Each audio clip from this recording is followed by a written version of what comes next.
watching Channel Africa Conversations. This is the only AU organ with that kind of structure.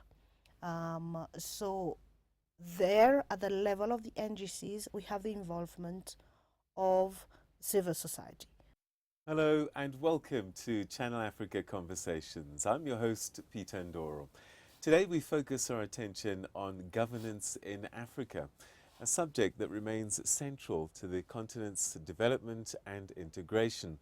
At the heart of this effort is the Africa Peer Review Mechanism, or APRM, the African Union's flagship platform for promoting transparency, accountability and democratic governance amongst its member states.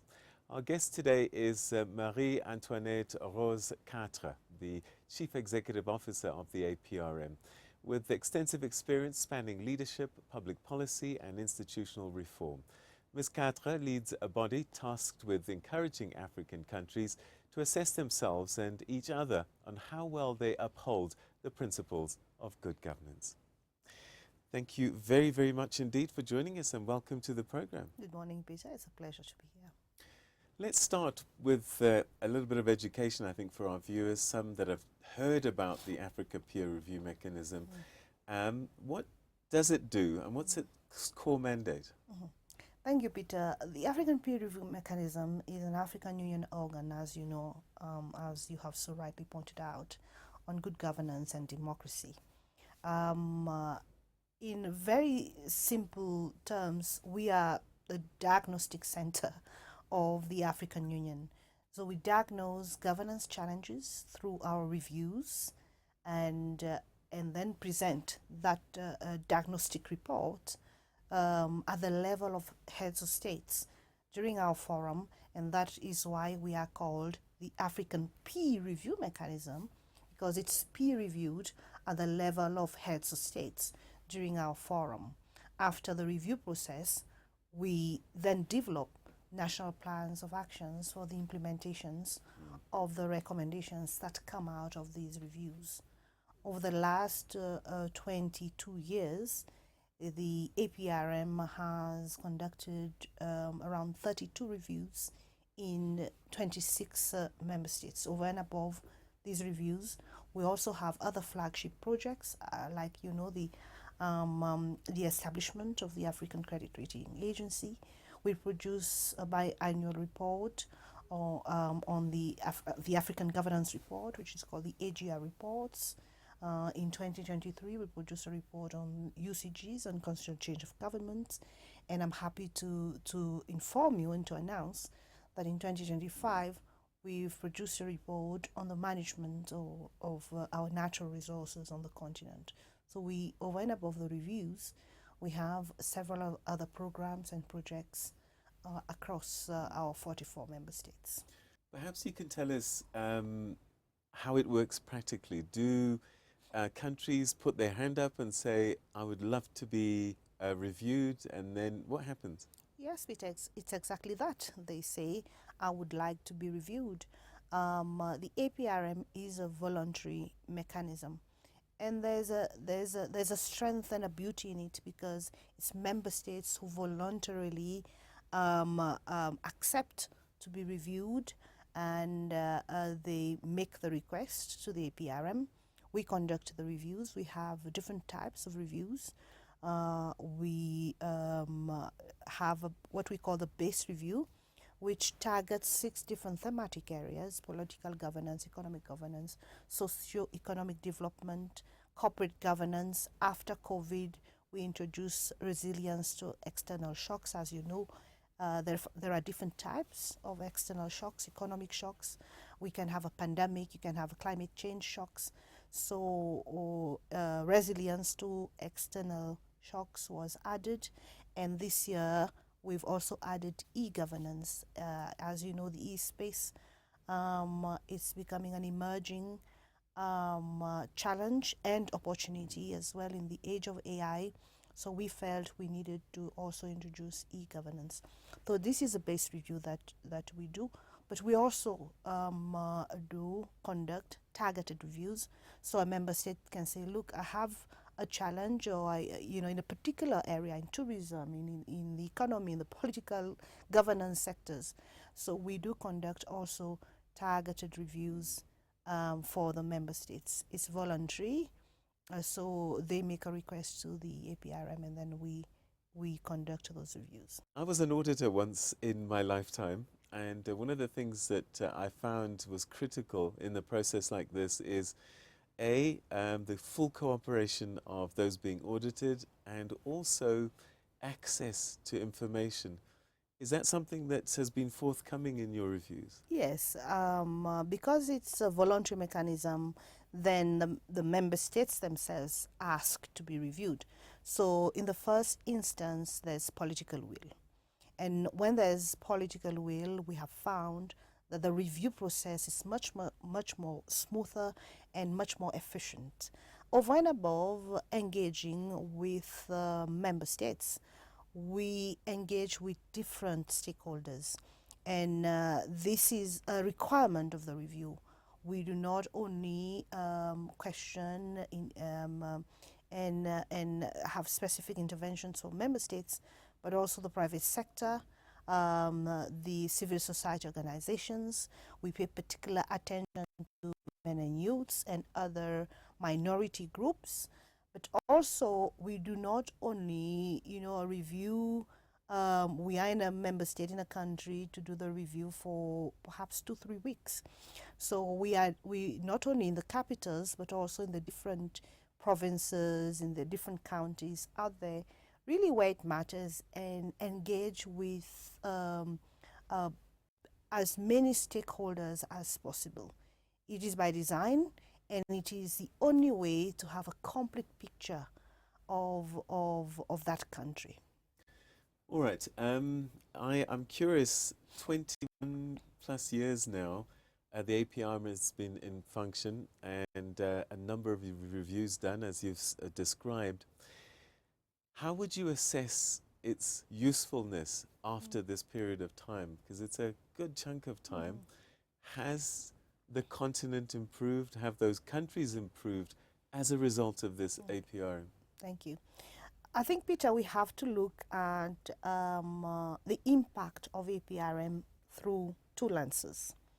The first one is after 21 years, we did an impact study. So we ask ourselves the very same question that you've asked. What has been the impact? What have we done? And we realized that there's been a gap between recommendations and implementation. And I will address that after. So we have this gap. And when you look at all the different statistics on governance on the continent, for example, when you look at the Mo Ibrahim report that came out in 2024, when you look at the AGR report of the APRM that came out in 2023, we've seen a decline in governance across the continent. So the big question is, what do we do next? How do we first arrest this decline and then reverse that trend? But also, and that is at the level of the continent.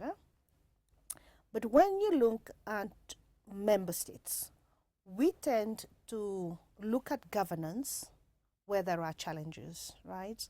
We talk a lot about what's happening in Sudan. We talk a lot about what's happening in the DRC.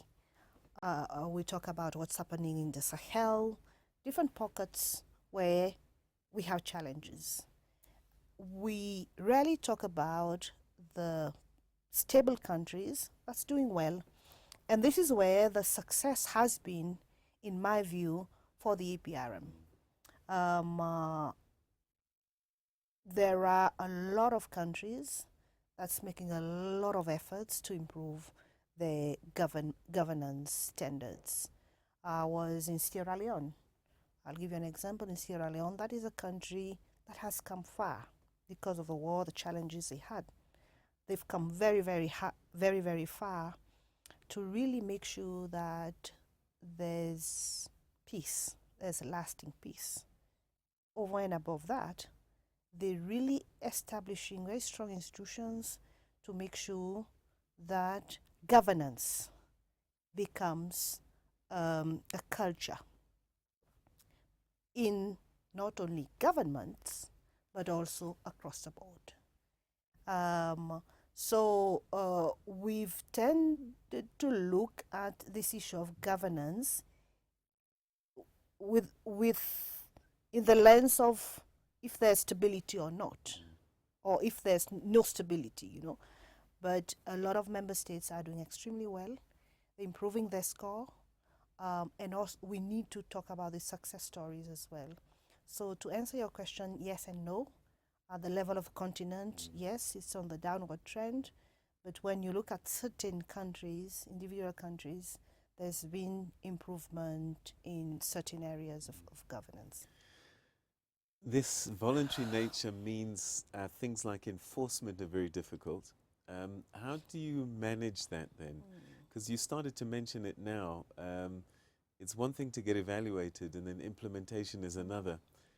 How do we, and how do you hope that this APRM review process actually ends up in delivering something that's actionable and is actioned? I've dedicated my mandate exactly on making sure that we deliver with tangible results. Peter, what do we all want as Africans? We want progress. We want a better life. We want to see a better future for our children. We want stable countries, stable economies. So every African citizen on the continent, we want to see progress. So how do we then translate policies to progress? This is a big question. What we've done at the APRM after we've examined the impact assessment report, we've developed a strategic plan. And the strategic plan attempts to answer that very core question that you've asked, very fundamental to the work that we're doing at the APRM.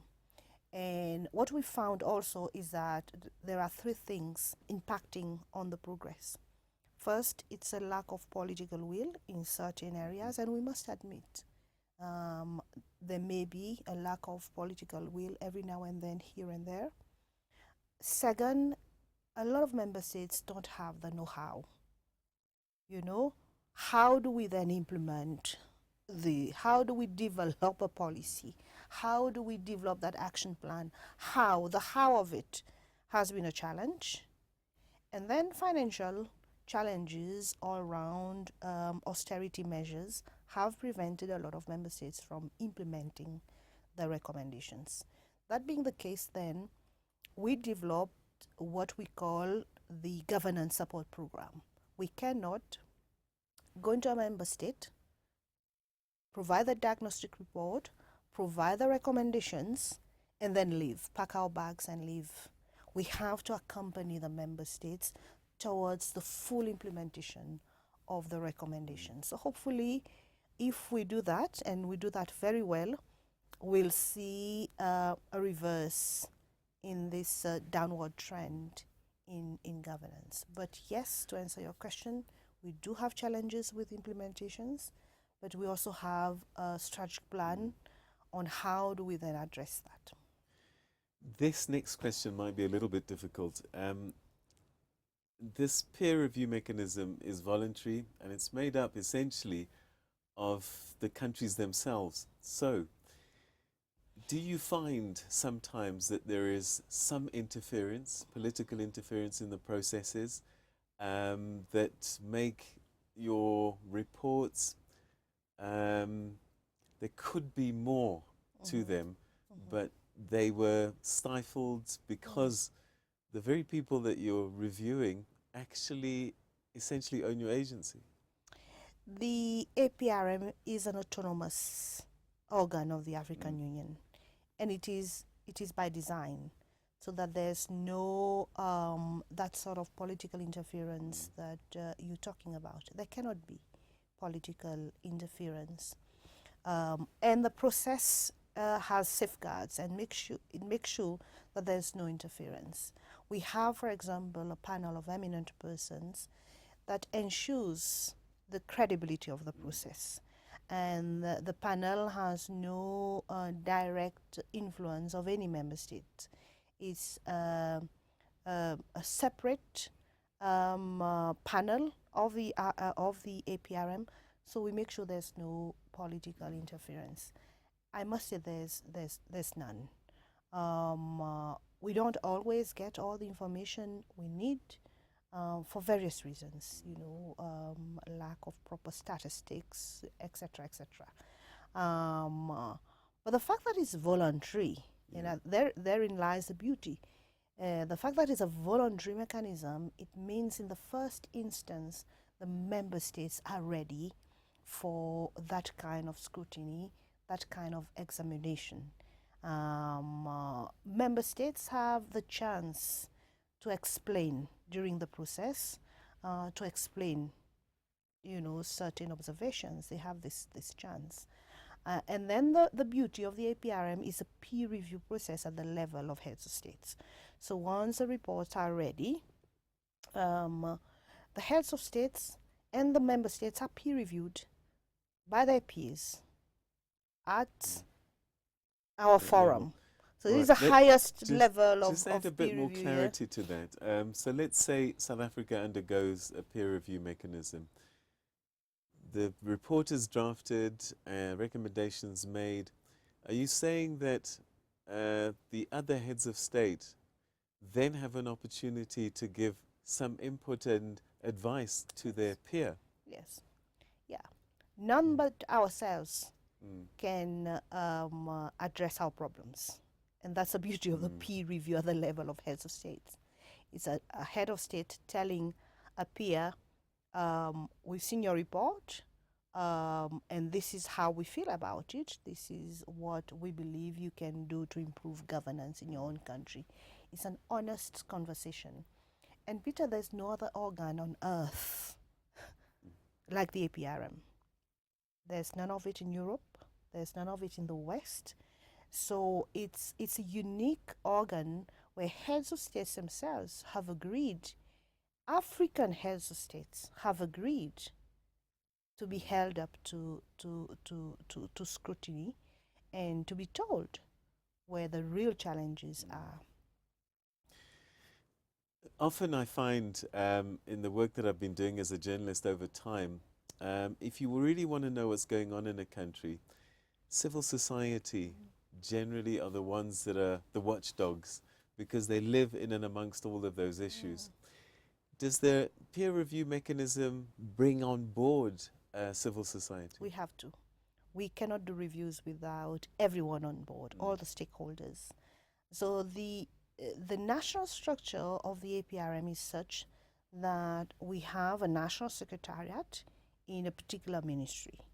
But we also have what we call the National Governing Council, which is a grouping of different experts from various fields, but also the involvement of civil society, media representatives, members of the judiciary, members of the legislative branch of government. All of these representatives form part of the National Governing Council. And that is the beauty of the APRM. And by the way, Peter, this is the only AU organ with that kind of structure. So there, at the level of the NGCs, we have the involvement of civil society. But that in itself, it's not sufficient. So when we do the reviews, we also engage with all other stakeholders that are not part of the NGCs. We cannot do a comprehensive review and be satisfied that we have reviewed a member state without talking with the other important, equally important stakeholders. So there are a good number of countries, 19 to 20 perhaps, that have never been reviewed. And that's quite a sizable number. How do we address that? We have a sensitization program in various member states where we encourage them to be reviewed. And I think it's working. We're seeing a growing number of member states that are now coming forward and saying, yes, we'd like to be reviewed. If we don't reach out to those member states, explain to them very well what we're all about, what we do, how we can help, we will not get them to be more proactive and engaged in the APRM process. So we've also developed a comprehensive outreach program, and that we will be rolling out. It's part of a strategic plan. We need to reach out to these member states. We need to have a more proactive engagement with them, and we're seeing a growing number of member states that are coming forward now to be peer reviewed. I was in Harare last week. Zimbabwe will be peer reviewed on economic and financial management for the first time, which is very good news. Sao Tome and Principe will be reviewed for the first time. We are working very closely with the different countries. In the end, what would you say is the true value of APRM review process? Because at the end of it, I guess you can do the reforms, improve yourself.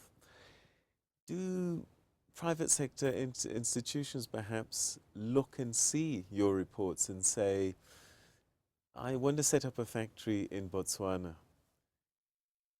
Is this APRM review useful in helping me understand where this country is and whether it's safe, a safe destination for investment? Part of the mandate of the APRM is to share best practice, and this sharing of knowledge across the continent, and this is where I think all different parties, entities can tap into the knowledge that we have at the APRM and use that knowledge to their advantage. Have we created this continent-wide platform for sharing of best practice and knowledge? Not 100%. It's still work in progress, but I think this is the end game, is to create that kind of platform where different stakeholders can come, can use our reviews, not just governments, because the reviews, the reports are public, so that they can then tap into that wealth of research and knowledge that we have, that we can share with them. That is one. That is at the level of the continent. But I think at the level of the African Union itself, and I speak of the Union, these reviews will hopefully help the member states develop perhaps a better understanding, in my personal view, of the African agency within the global current, especially the current global dynamics. I think we need to have a deeper understanding of the wealth that we have as a continent. We produced a report this year in 2025 on the management of natural resources, and this examines all the different resources that we have. Peter, this is a continent with 1 billion young people. So this is the human capital of the world. We possess 60% of arable land in the world. This is potentially the breadbasket for the world.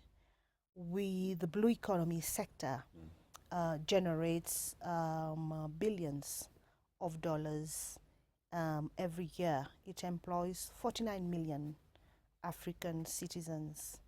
So this is a wealth that we have. We possess the largest deposits of minerals on the continent, and rare minerals. So this is what we have as a continent. Africa is by and large the richest continent in the world as we speak today. So what is the posture of the continent vis-a-vis the rest of the world? The posture has to change. We have to change because of where we are sitting, and we provide this information to the continent, and it's up to all of us to use that to our advantage and to shift. We talk a lot about changing the narrative on the continent. This is a moment, and we provide these diagnostic reports for the rest of the continent. All right, the APRM, 21 years plus, but you're new in your job as its chief executive. What's your vision and desire for the APRM and the continent going forward? I think my desire for the continent, not just APRM, is for us to grow as a continent. We need to reposition ourselves as African and truly live this African agency that we all, aspire to. How do we do that? We need to understand our worth as Africans.